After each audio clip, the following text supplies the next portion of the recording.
ciñéndolo por debajo con cables. Ante el peligro de encallar en las arenas de Sirte, soltaron el ancla flotante y nos dejamos arrastrar. El temporal era tan violento que al día siguiente tuvieron que arrojar al agua parte del cargamento. Al tercer día, los marineros arrojaron al mar con sus propias manos también el aparejo del barco.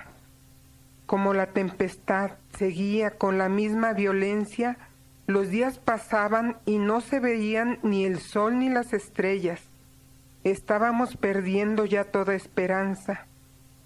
Como hacía días que no comíamos, Pablo se puso en medio y les dijo: amigos, ustedes tenían que haberme escuchado y no salir de Creta, pues nos habríamos ahorrado este peligro y esta pérdida. Pero ahora los invito a que recobren el ánimo. Sepan que se va a perder el barco, pero no habrá pérdida de vidas. Anoche estuvo a mi lado un ángel de Dios a quien pertenezco y a quien sirvo. Y me dijo Pablo: no tengas miedo, comparecerás ante el César y Dios te concede la vida de todos los que navegan contigo. Ánimo pues, amigos míos, yo confío en Dios y todo sucederá tal como me ha dicho. Acabaremos en alguna isla. Hacía ya 14 noches que éramos arrastrados a la deriva por el mar Adriático, cuando hacia la medianoche los marineros presintieron la proximidad de tierra. Midieron la profundidad del agua y era de 37 metros. Poco después la midieron de nuevo y era de 27 metros. Temerosos de que fuéramos a chocar contra unas rocas, tiraron 4 anclas desde la popa y esperaron ansiosamente a que amaneciera. En cierto momento, los marineros intentaron huir del barco y bajaban el bote salvavidas al mar como si quisieran alargar los cables de las anclas de proa. Pero Pablo dijo al capitán y a los soldados: si esos hombres abandonan el barco, ustedes no se salvarán. Entonces los soldados cortaron las amarras del bote y lo dejaron caer al agua. Como aún no amanecía, Pablo los invitó a que se alimentaran diciéndoles: hace días que no tomamos nada, no hacemos más que esperar y permanecemos en ayunas. Si quieren salvarse, ¿por qué no comen? Les aseguro que ninguno de ustedes perecerá, y ni siquiera uno de sus cabellos se perderá. Dicho esto, tomó pan, dio gracias a Dios delante de todos, lo partió y se puso a comer. Los otros se animaron, y al fin todos se pusieron a comer. En total, éramos 276 personas en el barco. Una vez satisfechos, tiraron el trigo al mar para reducir el peso del barco. Cuando amaneció, no reconocieron la tierra, pero divisaron una bahía con su playa y acordaron hacer lo posible por encallar en ella el barco. Soltaron las anclas y las dejaron caer al mar mientras aflojaron las cuerdas de los timones. Izaron al viento la vela delantera y se dejaron arrastrar hacia la playa. Pero chocaron contra un banco de arena y el barco quedó encallado. La proa se clavó y quedó inmóvil, mientras la popa se iba destrozando por los golpes violentos de las olas. Entonces los soldados pensaron en dar muerte a los presos por temor a que algunos escaparan nadando. Pero el capitán, que quería salvar a Pablo, no se lo permitió.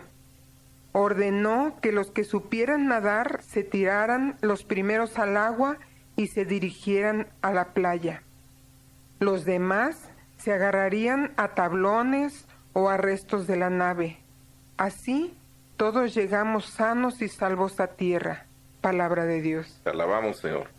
Aquí quiero destacar varias cosas.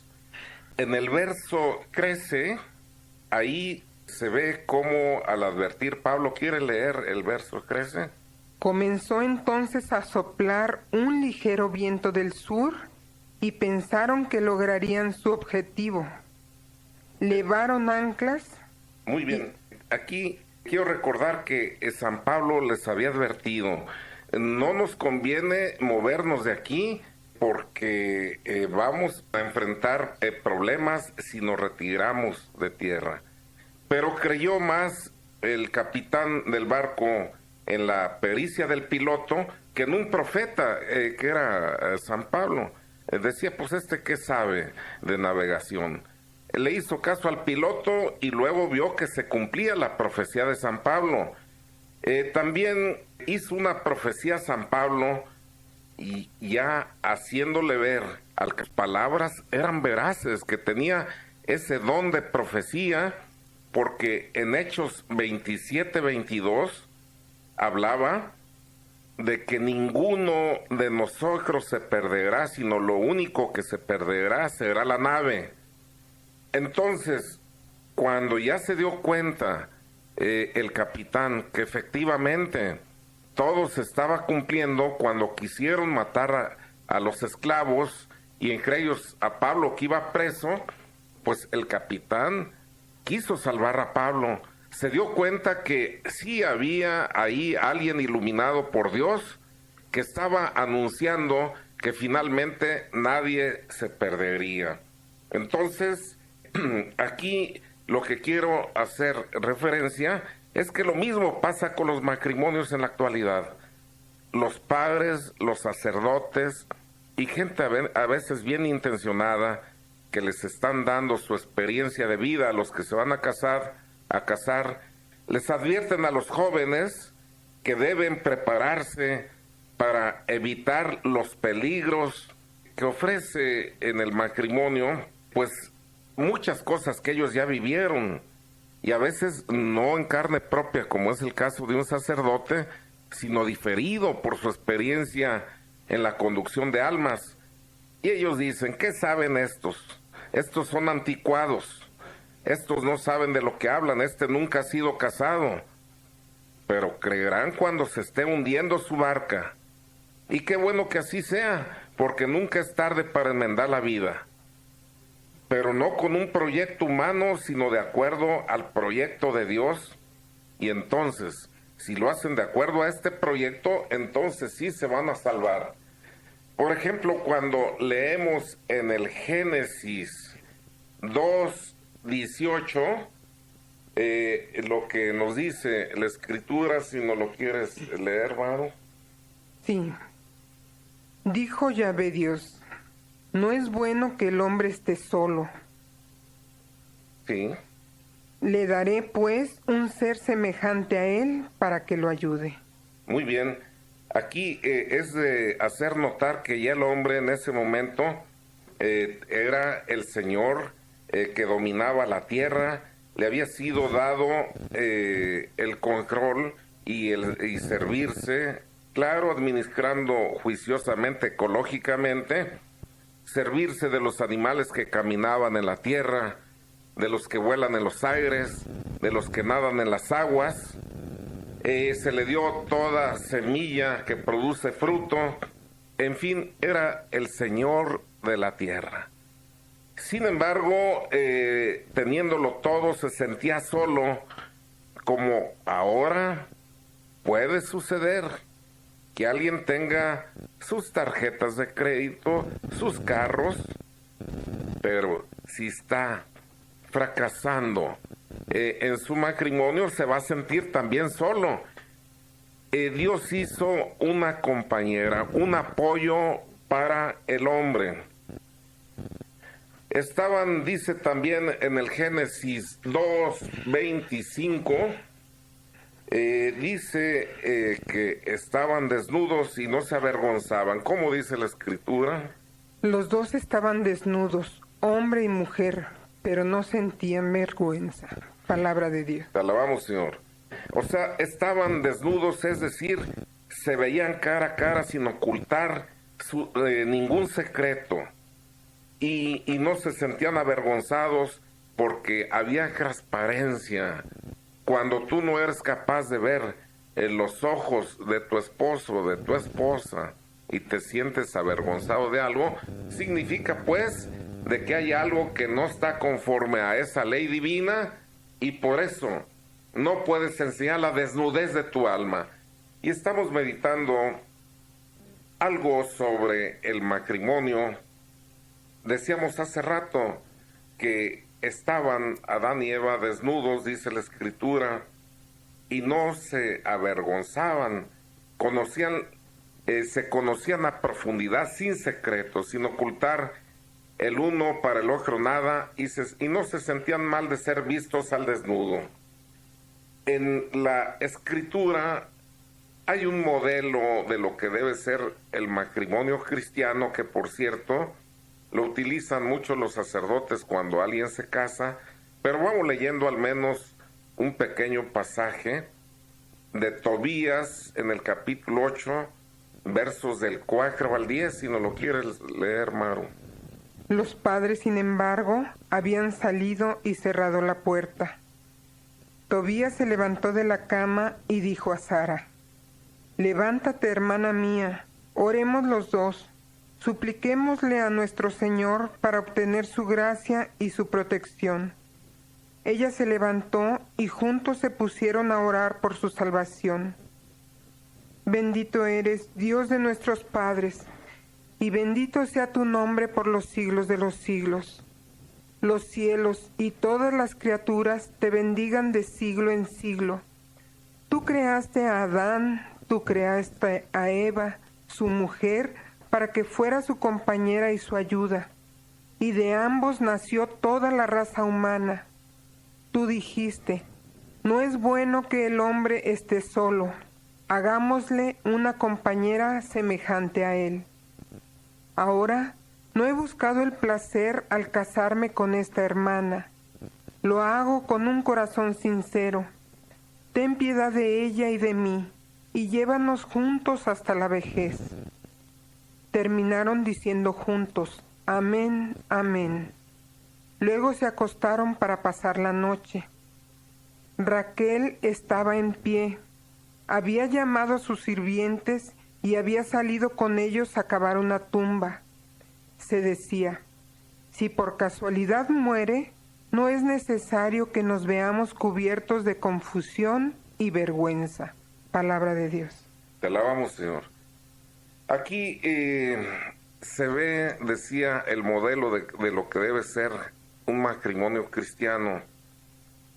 Dice San Pablo: el vientre se hizo para el alimento y el alimento para el vientre. O sea, está diciendo todo ocupa un lugar exacto. No fue hecho por ocio o demás lo que llevamos en el cuerpo.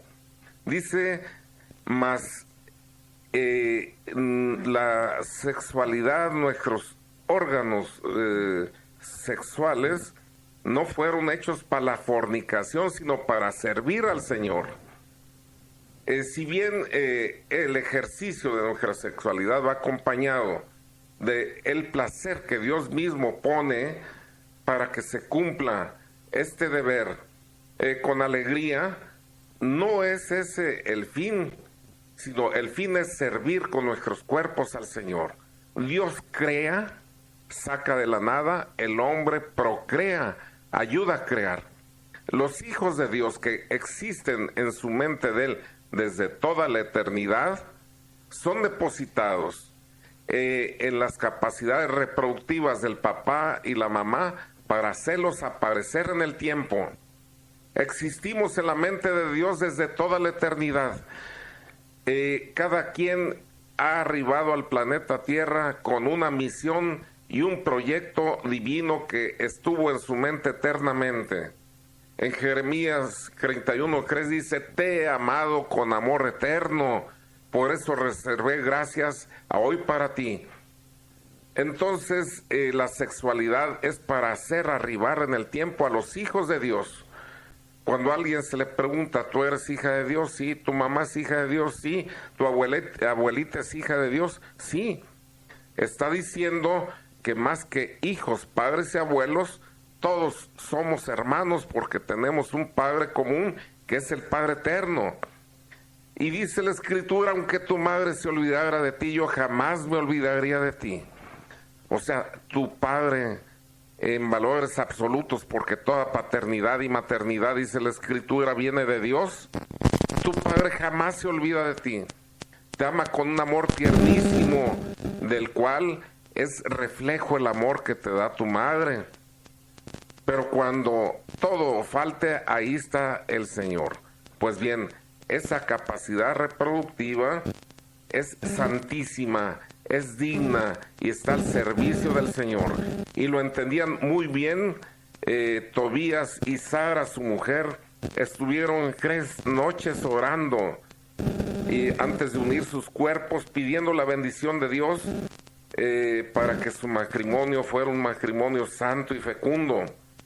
Este es un matrimonio, eso es un testimonio muy diferente, pero que nos debe hacer pensar de lo que pasa en los actuales matrimonios, donde ni siquiera el día de la noche nupcial es cuando se dan los cuerpos, sino que ya llega pues ahí la pareja pues anticipándose, ¿verdad?, a este encuentro que es santo y debe ser bendecido por Dios nuestro Señor. Decía Tobías, no quiero que sea como un matrimonio de paganos que solo son movidos por la concupiscencia de la carne. El matrimonio solo termina con la muerte, de acuerdo al plan de Dios, y la oración que Tobías hacía pedía precisamente que le dejara llegar hasta la ancianidad a él y a su mujer, que los dejara llegar a la ancianidad. Cuando se va envejeciendo juntos, ni siquiera el paso de los años se ven pasar en el cónyuge. Siempre permanecen admirándose y amándose. Pero actualmente los matrimonios, y esto es lo que yo veía en la mañana y me motivó a hablar de esto en este programa, tiene alarmados a los gobiernos que se han vuelto de acuerdo a la moda, donde todo es desechable.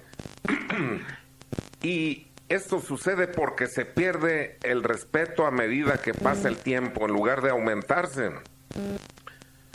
Más a veces nos respetan los que son ajenos a nosotros que nosotros mismos dentro del matrimonio. Pues a veces cuando baja alguna persona con un hijo de brazos y otro esperando, más se acomide una señora por lo general, o a veces algún señor a darle la mano para que baje y ayudarle con el niño, que el propio marido, que está diciendo a veces molesto, pareces tortuga, bájate rápido. Qué pena, qué pena. Miren, en el Éxodo, en el capítulo 14, versos del 21 al 31, vamos a oír algo que sucedió al pueblo judío. Éxodo 14, 21, 31. Mientras lo está buscando aquí Maru, ¿ya lo tienes? Ya. Bien, adelante. Moisés extendió su mano sobre el mar y Yahvé hizo soplar durante toda la noche un fuerte viento del oriente que secó el mar. Se dividieron las aguas. Los israelitas pasaron en seco por medio del mar. Las aguas les hacían de murallas a izquierda y a derecha. Los egipcios se lanzaron a perseguirlos y todo el ejército de Faraón entró en medio del mar con sus carros y caballos. Llegada la madrugada, Yahvé miró a los egipcios desde el fuego y la nube y provocó el desorden en el ejército del Faraón. Atascó las ruedas de sus carros que no podían avanzar sino con gran dificultad. Entonces los egipcios dijeron: huyamos de Israel, porque Yahvé pelea con ellos contra nosotros. Pero Yahvé dijo a Moisés: extiende tu mano sobre el mar, y las aguas volverán sobre los egipcios, sus carros y sus caballos. Moisés extendió su mano sobre el mar. Al amanecer, el mar volvió a su lugar. Mientras los egipcios trataban de huir, Yahvé arrojó a los egipcios en el mar. Las aguas al volver cubrieron los carros, los caballos y su gente, o sea, todo el ejército de Faraón que había entrado en el mar persiguiéndolos. No se escapó ni uno solo. Los israelitas, en cambio, habían pasado en medio del mar.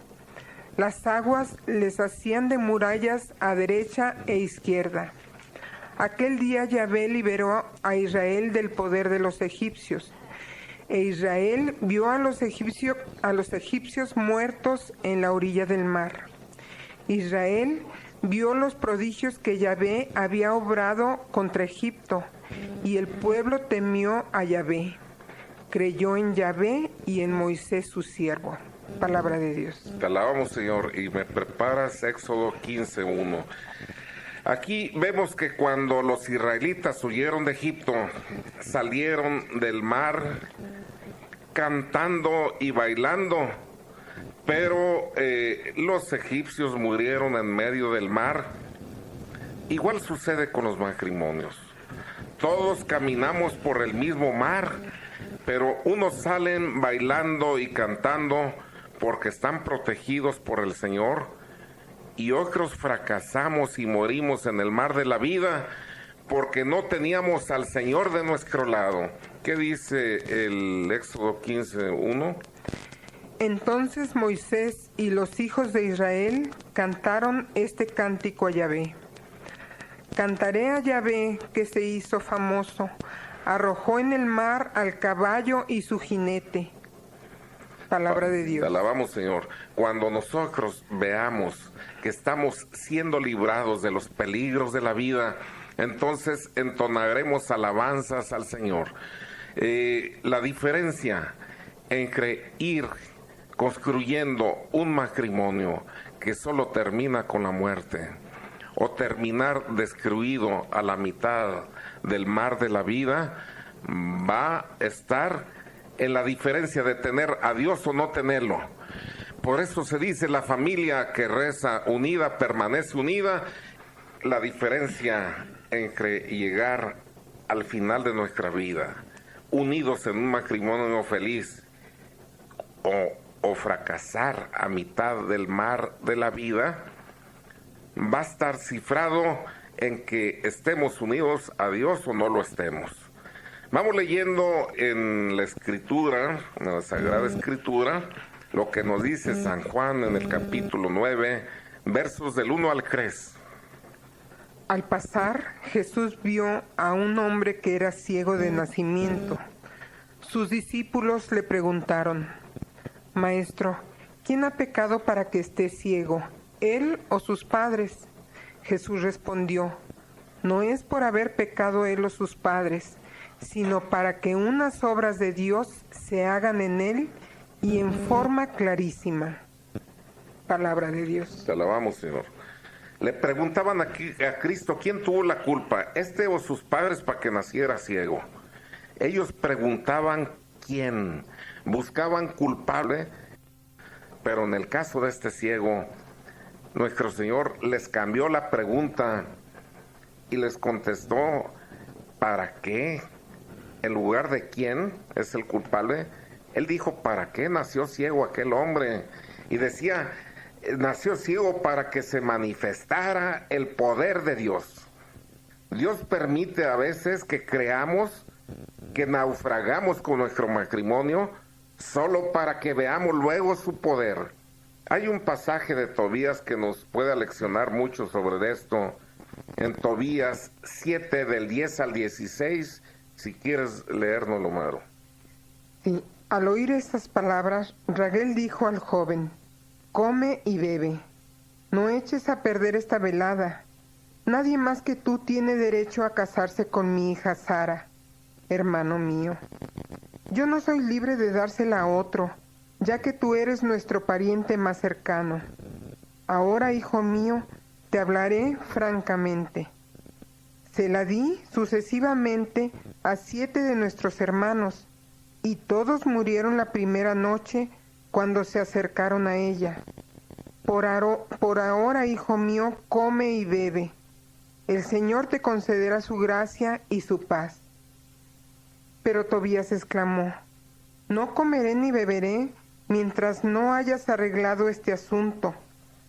Raguel respondió: muy bien, ya que según la ley de Moisés te pertenece, el cielo ha decidido dártela. Recibe pues a tu hermana. En adelante, tú serás su hermano y ella tu hermana. Te la doy ahora para siempre. El Señor del cielo vendrá a ayudarlos esta noche, hijo mío, y les dará su gracia y su paz. Raguel llamó a su hija Sara, le tomó la mano y la puso en la de Tobías, diciendo: recíbela según la ley y los decretos escritos en el libro de Moisés, quien te la da como esposa. Tómala, que llegue felizmente contigo a la casa de tu padre. Que el Dios del cielo les conceda que tengan un buen viaje sin incidentes. Se dirigió luego a la madre y le pidió que fuera a buscar una hoja de papiro para escribir. Redactó luego el contrato de matrimonio y lo firmaron. Después de eso se pusieron a la mesa, comieron y bebieron. Raguel llamó a su esposa Edna y le dijo: hermana, prepara la segunda pieza a donde los llevarás. Ella se fue a hacer la cama del dormitorio, como se lo había pedido, y llevó allá a su hija. Luego se puso a llorar sobre ella y enjugándose las lágrimas decía: decía: ten confianza, hija mía, que el Señor del cielo cambie tu pena en alegría. Ten confianza, hija mía, y se retiró. Palabra de Dios. Te alabamos, Señor.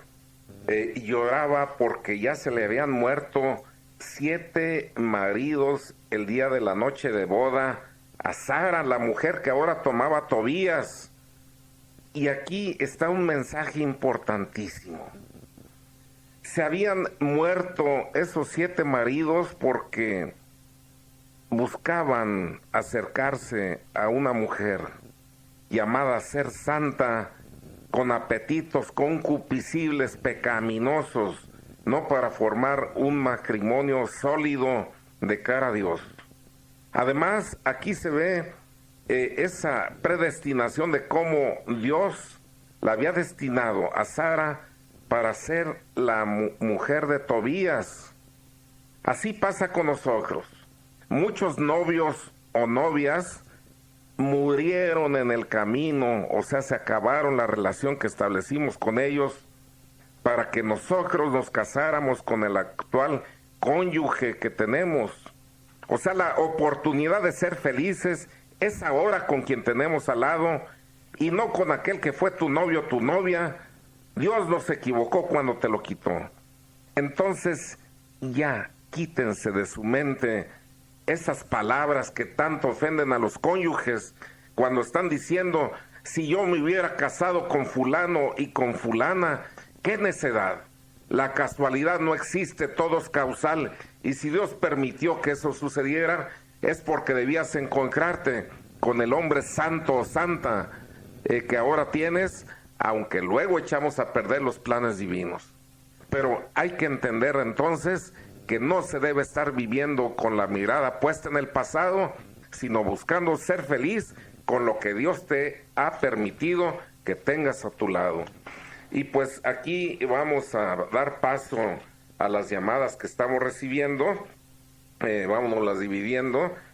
Dice la señora de Gómez, de la colonia Miraflores: felicito a todos y pido por todos los matrimonios.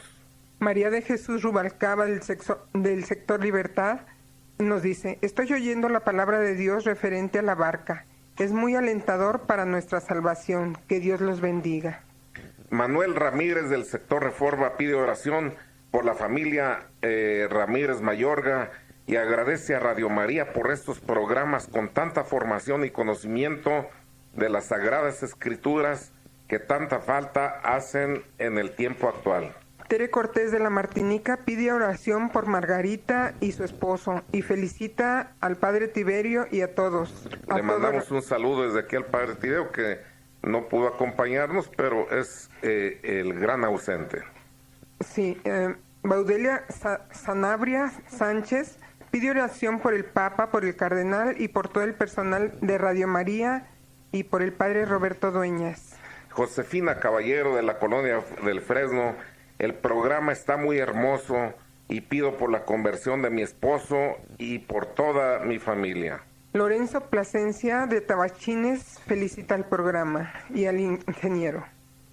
Muchas gracias. Ruperto Rodríguez de la Colonia El Rosario.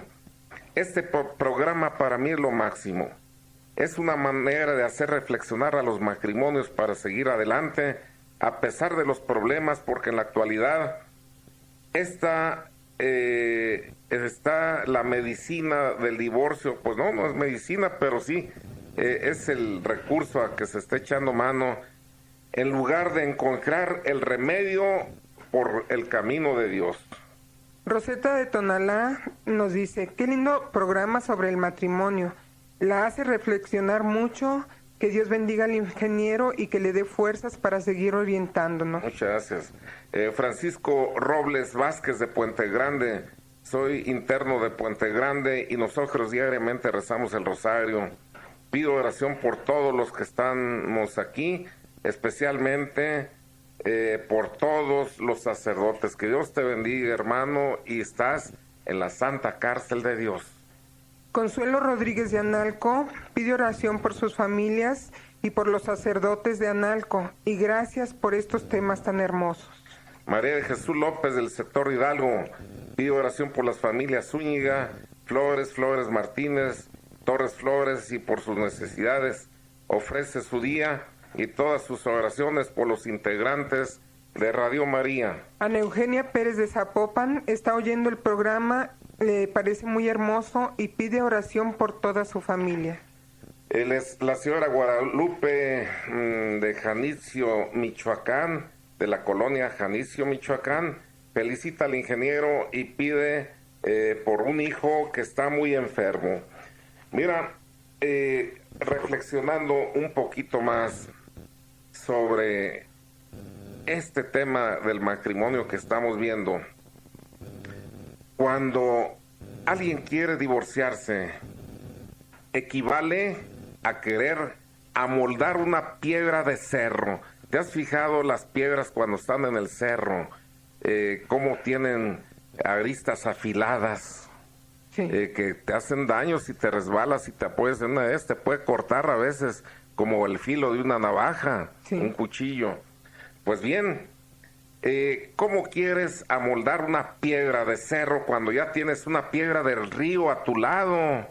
Ustedes se fueron amoldando poco a poco. Las piedras del río, a base de rodar y rodar por las aguas, ajá, se van redondeando. Y si te fijas, las aristas desaparecieron y ahora son superficies lisas que a veces hasta te las pones en la cara y sientes su frescura y que te acarician. Sí. Pues el querer divorciarte, dizque para hallar otra persona más afín a ti, es volver a moldar una piedra de cerro. ¡Qué necedad! Cierto, ingeniero, a veces no se ve desde ese punto de vista. Mira, cuando alguien planea abandonar por resentimientos a su actual cónyuge, tomen el modelo de San José. Quiero recordarles esto. Cuando San José se dio cuenta que la Santísima Virgen estaba esperando a Jesús, pues él, que dice la Escritura que era justo, no queriéndola denunciar para que no fuera lapidada a pedradas. ¿O acaso, por qué no? para que el verdadero padre de ese niño se hiciera cargo del compromiso que había contraído. Planeaba abandonar a la Santísima Virgen en secreto. Como muchos matrimonios, hacen lo mismo. Andan resentidos y planean abandonarse en secretos. En secreto. Viven juntos, pero cada quien por su lado. Eso es más cómodo, dicen ellos, o piensan, que andar separando bienes, que andar haciendo que se enteren los padres, los propios hijos, y cuidando las apariencias en la sociedad. Pero viven juntos, pero separados. A esos matrimonios se les llama matrimonios del cementerio. Vieras, Maru, los muertitos, qué buenos vecinos son. Ahí están juntitos uno al lado del otro y no se hacen ruido. Sí. Pues acá también. Se comparte la misma mesa, el mismo techo, más no el mismo lecho. Así es. Qué terrible. Se está muerto dentro del matrimonio. Bien, San José se acostó con un plan humano de abandonar a la Santísima Virgen.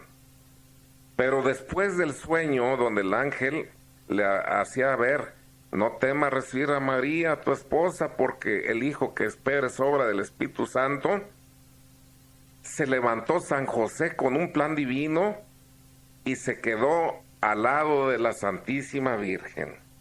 Quisiera Dios nuestro Señor que algún matrimonio que esté oyendo esta plática y que tenga un plan humano de acabar con su matrimonio, al meditar y pedirle a Dios nuestro Señor las luces con humildad, termine cambiando ese plan humano de separarse por un plan divino, donde el mismo Señor, iluminando por su Santo Espíritu, ¿por qué no a lo mejor a través de un sueño donde un ángel del Señor plasme imágenes intelectuales, le haga reconocer su error y le haga saber que tiene a su lado una piedra de río ya amoldada, y que en la medida que sea humilde y caritativo, dando es como se recibe, va a recibir también caridad, que es el amor desinteresado, y expresiones de humildad. Así sí. Hablando se entiende la gente.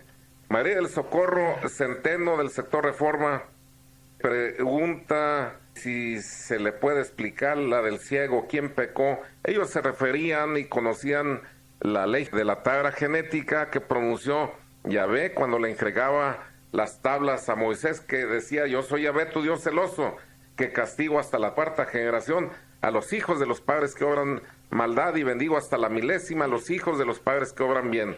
Decían, bueno, pues si este está ciego, quiere decir que sus padres pecaron y le heredaron la ceguera. A eso se referían. Bien, pues a despedirse, Maru. Gracias, ingeniero. Gracias a todos ustedes por habernos escuchado.